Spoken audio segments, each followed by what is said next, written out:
On this episode, we talk with Kyree Oliver and how he's managing $15 million a year in media spend for just 7 to 8 clients.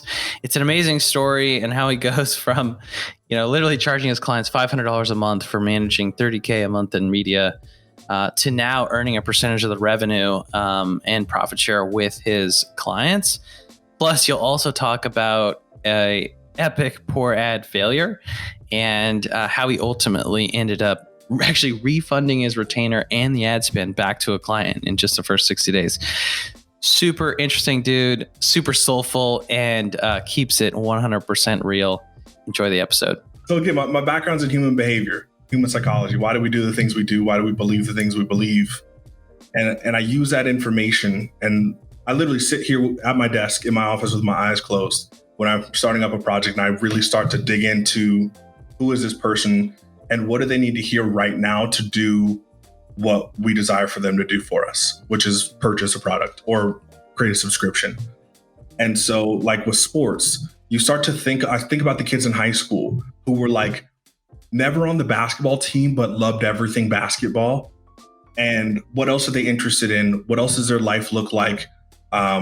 What do they believe to be true about themselves? All of them believe that they could have gone D1, if this hadn't happened, or if they hadn't gotten hurt or whatever. Even though they never tried out for the team, that was part of their identity. It was like, I could have done it had I attempted.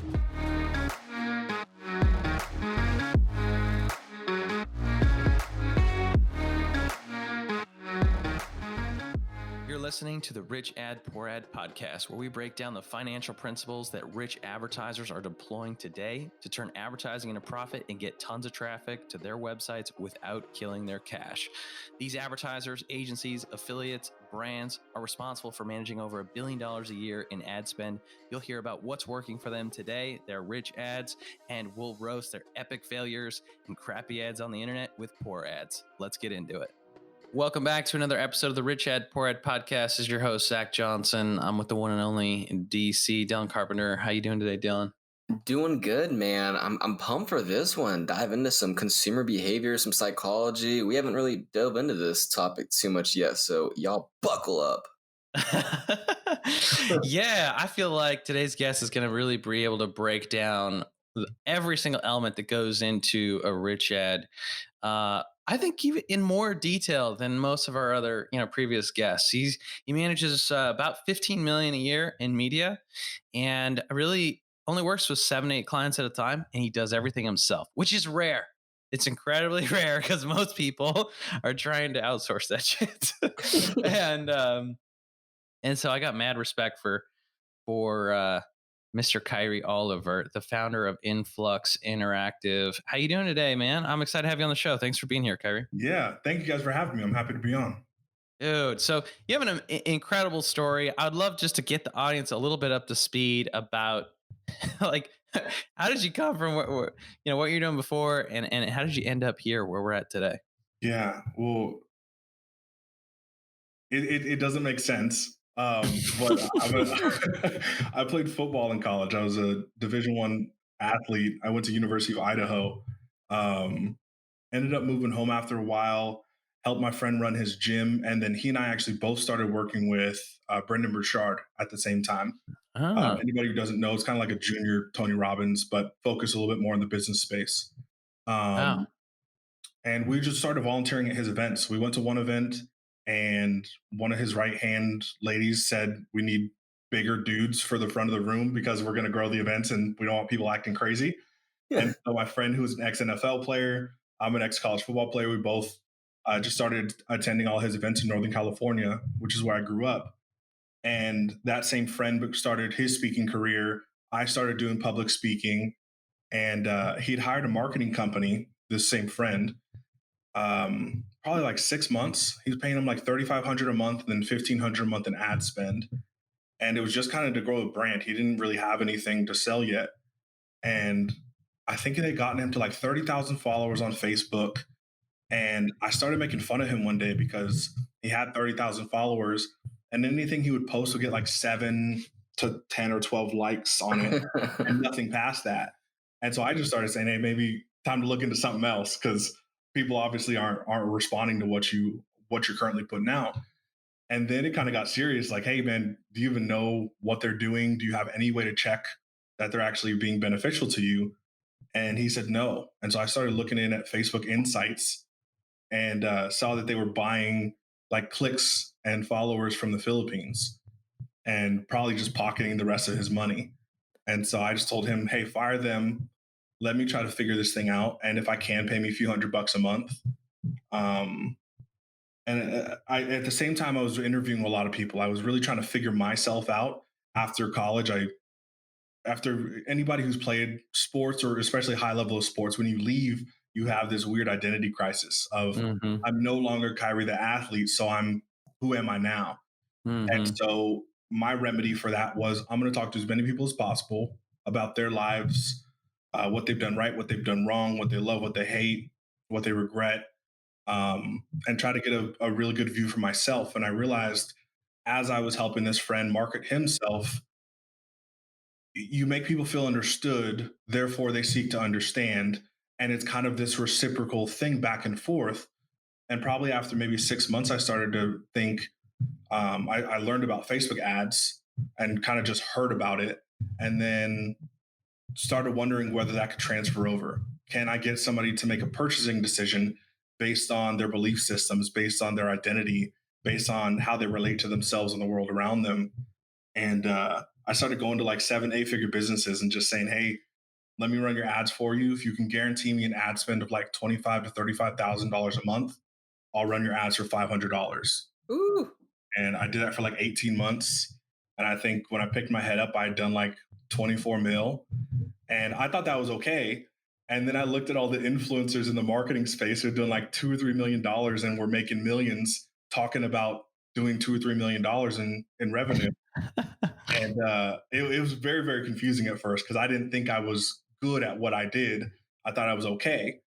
And I realized that just like the standard for excellence was very low in this space. And coming from athletics, the standard for excellence is really high. And so it was a really easy way for me to come in and just say, I'm going to outwork and hopefully outperform most of the other people in this space and make them look really bad. Okay, so let me get this straight. You went around telling people, if you give me $20,000 to $30,000 a month in spend, I'll charge you $500. I feel like I'm missing something here. You were just like, literally, that was your retainer, $500 a month. I was living in my apartment in Chandler, Arizona. My rent was $1,400, and like I'd have to go hustle the day my rent was due because I had to like buy dog food the day before, and I was a little bit below. I didn't.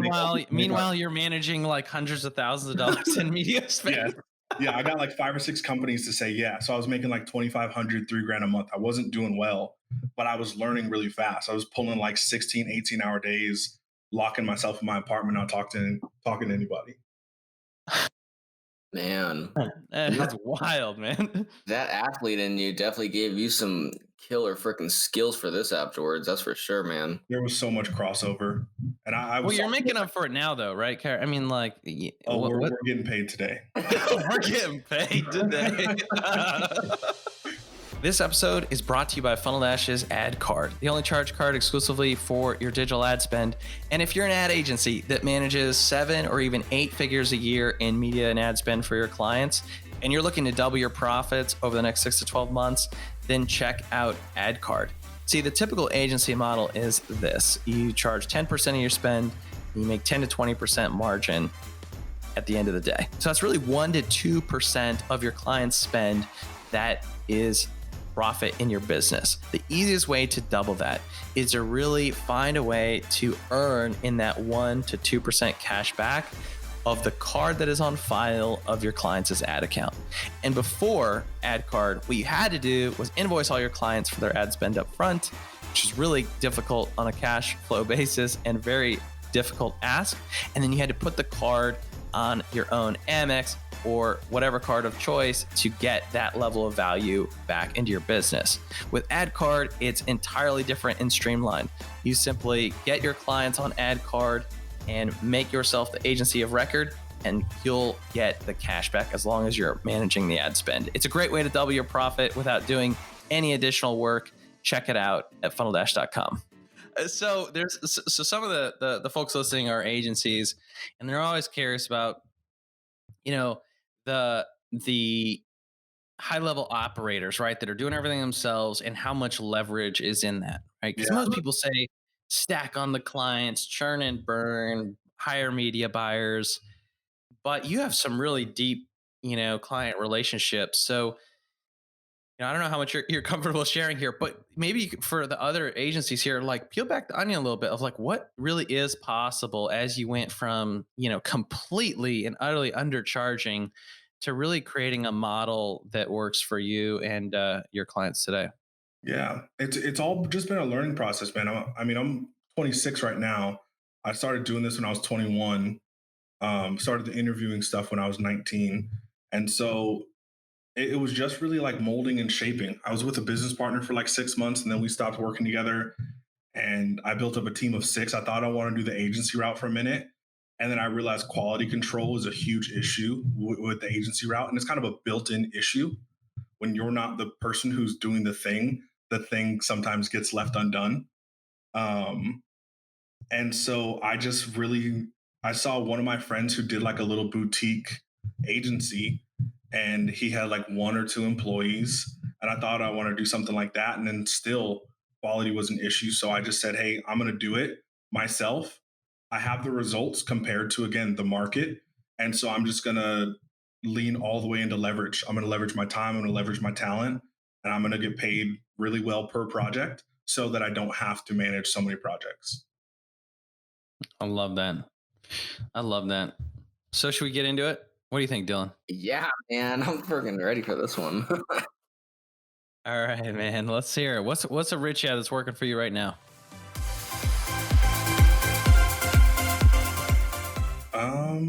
One of my ecom clients is doing really well. Um, I won't say what it is, but it's in the sports niche. Ooh, Um, they Yeah. just launched 6 weeks ago. We launched our first campaign. Um, Yep. we're spending about 120 grand a month, ooh, and so far, so about 6 weeks in, um, we've spent probably about 200K, and I think we've made like 1.4 back. ooh. Yeah. Talk to me. Tell me more. Yeah, Talk to me. Talk to me. So again, my background's in human behavior, human psychology. Why do we do the things we do? Why do we believe the things we believe? Yeah. And I use that information, and I literally sit here at my desk in my office with my eyes closed when I'm starting up a project, and I really start to dig into who is this person and what do they need to hear right now to do what we desire for them to do for us, which is purchase a product or create a subscription. And so, like with sports, I think about the kids in high school who were like never on the basketball team, but loved everything basketball. And what else are they interested in? What else does their life look like? Um, what do they believe to be true about themselves? All of them believe that they could have gone D1, if this hadn't happened or if they hadn't gotten hurt or whatever. Even though they never tried out for the team, that was part of their identity. It was like I could have done it had I attempted. And so you give people this vision of that ideal lifestyle for themselves, and they purchase based on believing that about themselves. Um, Now, some people go towards the negative. Some people go towards like people's fears and insecurities to sell. And I try to stay away from that as much as possible. I just really don't want to deal with the moral and ethical burden that I've seen other people go through when they promote products based on fear and lack, and then I talk to them behind the scenes and they're miserable and they can't figure out why. So I've always tried to keep my conscience clear on that side. So I like catering to people's beliefs. I like catering to who you think you are and finding a product or a service that matches that ideal self and then talking to you like your ideal self Yeah. and making sales off of it. I feel like you're like the guy that's just like gonna just reach into somebody's soul and just like make their heart beat, dude. Like even like I don't know who your clients are, but like I've seen, some like sometimes I pay attention to my feed, sometimes not. But I was just pulling up some of the stuff that that you post on Facebook. Um, and there's like some gold on this stuff, man. You just like heart, just life reflecting moment, stopping posts where you're like, dude, this is crazy. You're like, August, you're like, make sure you never success your way into apathy. Like, what? Oh my gosh! Like, who's dropping these? I'm gonna call you Kyree the Prophet. So, I feel like there was another one. I was just before this, I was looking at another one before the show. You're like, a lot of people are running around driving Chrysler 300 businesses, swearing up and down that it's a Rolls Royce Phantom to your customers, but branding won't fix that bad business problem. Like, dude, that is just like, it is so good. Last one, and I'm gonna stop just talking you up. I'm gonna tear you down here on the poor head here. But I believe every human has sort of genius and has some sort of genius inside of them. Most of us just ruin it by trying to be somebody else. What? I'm just gonna go cry in my closet right now. This so like, dude, if you're putting like that much like deep soul searching thought into your clients' ad campaigns as your Facebook posts, I'd imagine that you probably know your customers' audiences and customers better than probably they do. Inside and out. Well, I usually have to tell them who their audience is when we get started. Oh, Well, dude. here's who you think your audience is, and then let's disrupt all of that and all the shitty branding courses that you've taken and really dig into who needs what you have. And Woo. are these pretty established? I'd imagine these are pretty established businesses that think they have their buyer personas locked and loaded, and then you come in like, all right, here's a curveball. I'd say it's like 50-50, man. Okay. I work with a lot of like new ideas because I really enjoy the new ideas and they got some investor capital or they're transitioning from something else where they have some capital to throw at ads and they know who to go to make it work now as opposed to a year and a half from now after burning through a few other people. So I'd say it's probably about 50-50 with established businesses versus, hey, here's an idea. Can we run with it? Yeah. Yeah. Well, we have this new thing called Ad Card, and Ad Capital will hit you up on afterwards. We have some like game changing ideas and thoughts about how we want to fund people's ad spend. So that's a problem with the show, Dylan. We just meet all these amazing marketers, and I'm like, hey, Kyree, it's $500 a month, right? Is that the retainers? Oh man, if I could just hire all of them, that would be amazing. Dude, so good. Such good stuff. I want to know that you're not perfect though. Tell me. God. Tell me about a poor ad, man. Tell me, but don't tell me like we had somebody on there. It was like this humble brag. He's like, well, it was an ad campaign that I thought it was bad, but it turned out to be really good. And then so we ended up making money on it, but that's like my worst stuff. And then we get agencies on. We actually just kind of tell them to stop. We won't even let them do this. They're like, yeah, I don't know, man. Like I just don't have anything that's really losing right now. I'm like, all right, well, you can't be on the show. I only hit home runs, I only hit home runs. You're done here. Those people, I always ask them to show me their bank account. Oh, really? You're like, show me in real time. Like, let's hop on Zoom. Don't show me the screenshot that you bought off of Fiverr of somebody else's campaign. You open up your ad account and show me what you're actually doing. Because when I go into the back end of some of these gigantic businesses and realize they're struggling to maintain like a 1.3x return. It's hilarious when I see the owner of those companies posting online how incredible their 8-figure business is. Not realizing it takes 8 figures in spend to make the little bit more of 8 figures that they're making. Oh my gosh. It's sad. I've definitely heard some gurus out there. Yeah, we spent roughly 1.2 million on ads, had a killer return, walked away with 30,000 profit. Like, wait, what? Those are called e-com sellers. Yeah. Yeah, our margins are great, man. We're making like 5-6%. Yeah. Oh my gosh. All right. Tell me what's not working. Yeah, actually, I just refunded a client. 3 weeks ago. And I actually did retainer and some of the ad spend. I think I split the ad spend back with them because they had one of those. Wait, how does that work? Why are you splitting the ad spend with your clients? So I need to first know this. So I run a few businesses with them. I run a few of their different ads, and they had one of those great ideas that I got behind. And I said, hey, this thing's going to absolutely blow up. put money behind it and let's go. And I think we ran ads. I think we gave it like 7 or 8 weeks, and it literally just wasn't taking off. It was in a market that's really, it's difficult to find the buyers. I usually tell people all the time, like, can we market this thing? And I say, as long as we're marketing to anybody except for men over 45, yes, because men over 45 just aren't on Facebook and Instagram as much as everybody else in the world. Um, and this is one that I really believe could take off, and I was behind it, and we got shit on horribly. Like, I think I don't think we went negative, but we were damn close. Wow. And like net, we were probably negative. Um, Mm. we I don't even think they spent that much. It was maybe 20 grand that we spent Mm-hmm. on it. Um, Mm-hmm. maybe made 24 back, and again after costs, we were bad. And so I We were refunded. bad. Yeah, it was not okay. We were bad. Yeah. Um, and I don't. It's not often because it's not often something that I can pinpoint and saying, "Hey, this is just something I wasn't able to do." Right. And obviously, as an agency or as an ad runner, you're trying to mitigate that from the front end. If I go in and Mm. I look at your sales page and it's garbage, I'm not going to say, "Yeah, let me run traffic to this sales page." I'm going to send you to my guy who will make your sales page convert, that I've worked well with, that I think you can do a good job with.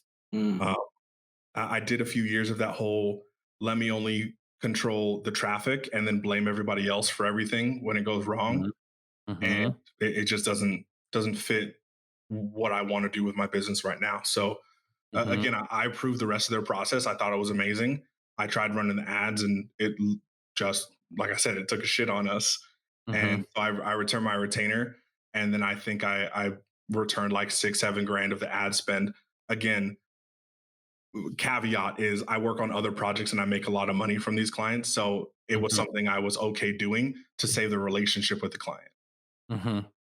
How do you return 6, 7 grand when you're the one paying for the ads? Write that down for me. How does that work? What do you mean? I mean, So they were paying face to for face. ads. They were paying for ad spend. Oh, got it. Okay. Yeah. So all Got my clients pay their own ad spend. Um, got it. Okay. I thought you said you threw in some of your own money on ads. I'm like, dude, if that money was gone, I'm like, you refunded what you spent. I'm like, how's this happening right now? again, I, on a random client, there's absolutely no way. But on yeah. somebody who you're making, triple what you just gave back on every 2 weeks Mhm. with them, it's Yeah. worth saving the relationship to be able to do that. Oh yeah. Yeah. Yeah. Wow. Cray cray. So, uh, man, I think we're getting into this next segment here. I'm gonna keep this brief, but like I think what you just talked about there of it's not enough to just own the media side of it and the clicks and then just be like, hey, if your funnel doesn't work, then it's on you, right? You have to be thinking through both the funnel and the conversion and the media these days to Mhm. really be a competitive media buyer and marketing partner. I Yeah. think the I think the next step is kind of what you basically just did, right? Is really taking it into it's a financial conversation.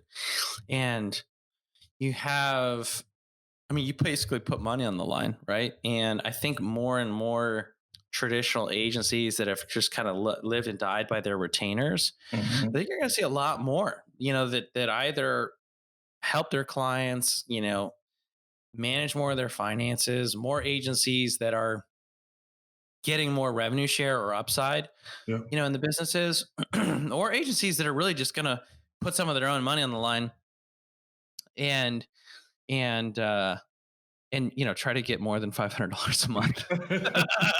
Let's hope so. So I wanted to use that as kind of a precursor transition in this next piece is really around some financial principles of how you're thinking about things for yourself and also things for your clients. I Yeah. love how simple you keep things in the business. I love just the complete and utter satisfaction with working with 7 to 8 clients and going deep with those and um staying focused on that, right? And building expertise there versus just grabbing for straws on a lot of different areas. So, in the frame of, keep it simple, what are you learning in this space? What are some of the things you could share with the audience? Yeah. Well, for one, I want to say I understand both ways of doing it. I understand my way, obviously, which is why I chose it. And I understand like the burn and churn route. I understand like you got bills to pay, you're trying to build a business. And burn and churn is a way to do it. It's obviously never intentional, but a lot of when you have a higher volume of projects happening, you have a higher volume that won't work. And again, I think there are inherent problems with that way of going about things. But you also hopefully learn quickly and learn to transition quickly. So I don't Hmm. think there is necessarily a wrong way of Hmm. structuring the business unless you're not making any money and you're not getting results for clients. But if you're doing one or the other, or hopefully both, when I approach a project, I always approach it with like when you're talking about structuring or putting skin in the game, you have to look at your level of business, um, your results based on the size of the or compared to the size of the business that you're looking to take on. So there's so many agencies who just want retainers and they retain their way to whatever scale business they have. Then there's clients who want to only pay based on performance.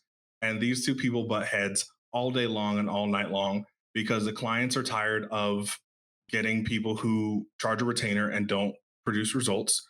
And the agencies are tired of getting clients who don't want to pay for the work that needs to be done for their project. And I think a lot of these people just there's a lot of friction between them.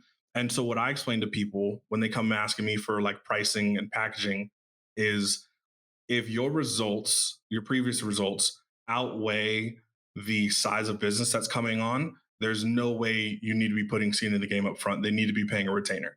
And that's Mm. my response when people ask me if I'm willing to do just a performance based. I'll say yes, and you have to be spending a minimum of $150,000 a month, and you have to show me proof of concept. Like you have to Mm. show me that there's people actually interested and who have bought at a pretty decent volume and be willing to put the ad spend behind it. And then yes, I would love to take 15% of revenue minus ad spend. And that scares almost all of them off because the yes and thing is one of the best things I learned in like sales negotiations because you're not telling them you can't do it. You are saying, yes, I can do this, and here's what I require. And Mm. typically the requirement is above what they're able to do, which is the exact same thing that they were trying to do to you. Have a requirement. Oh, this is gold, man. I love this. Like, dude, I think every agency in the world like needs to hear Kyrie's negotiation strategy here for when a client says, "Hey, can you do performance only?" I I get love it. excited when they ask me for performance. Absolutely, I'll do performance. Yeah. Here's what you got to Yeah. pay. Yes. But you're right. Like it's not a gimmick. It's really like if you want a performance, you got to show me product market fit. You got to show me traction and you got to have marketing budget, right? Like to throw at it. It's got to be Yeah. based on your success. If you've never been successful, take Hmm. on clients for free. If you've never run a successful campaign and you don't have any proof, start doing free shit for bigger Hmm. companies. Start Hmm. writing sales pages for them. Start adding more to what you do. But if you have something to leverage, leverage the shit out of it. Hmm. Mm. I love it. Kyrie, you killed this, man. Thank you so much. You've been an amazing guest on the show. Tell everybody a little bit about what you're excited about next and where people can learn more and get in touch. Shit, excited about next is Q4. Ooh. Yeah. Got Yeah. Black Friday and those holidays. Yeah. Amen. This is Yeah, great, man. that's when we pay for the girlfriend's new purse and whatever else she wants. um, well, the biggest thing I would tell people is again, if you identify as a marketer, human psychology is the best thing you're going to be able to do for yourself. I was telling these guys before we got on, people tactic themselves to death. You go on every group, you buy every course on all the tactics to do, and your campaigns still don't work because you don't understand the people on the other end of the screen. Mm. Yeah. So Bam. get in touch with those people. Literally, and I have a lot of my clients literally reach out to them. email somebody who's bought your product and say, why did you buy my product? Reach out to somebody who got to the sales page and didn't buy and say, why didn't you buy my product? They're going to tell you because they have nothing to lose. They don't know you. Interview 20 people and get their information and tweak your process based on that. Same thing as if you're selling your services as an agency. Somebody says no to you, please give them a follow-up, send them a little gift for their time, and say, I'd love to pick your brain about what part of us working together didn't work out for you. I You love want it. to put their ego around that. Kyree, you're amazing. Thank you so much, man. You've been an epic guest. We'll definitely have you back on the show. I really appreciate it. Yeah, I'd be happy to. Thank you, guys. Thanks so much for listening to another episode of the Rich Dad Poor Dad podcast. If you're like me and listen to podcasts on the go ahead and subscribe on Apple Podcasts, Spotify, YouTube, and richdadpoorhead.com/podcast. And if you absolutely love the show, go ahead and leave a review and a comment, share with a friend. If you do, take a copy, screenshot of it, email me, Zach@funneldash.com, show me you left a review, and I'll give you a free copy of the Rich Dad Poor Dad book. To learn more about the book, go to richdadpoorhead.com. To leave a review, go to richdadpoorhead.com/review. Thanks again.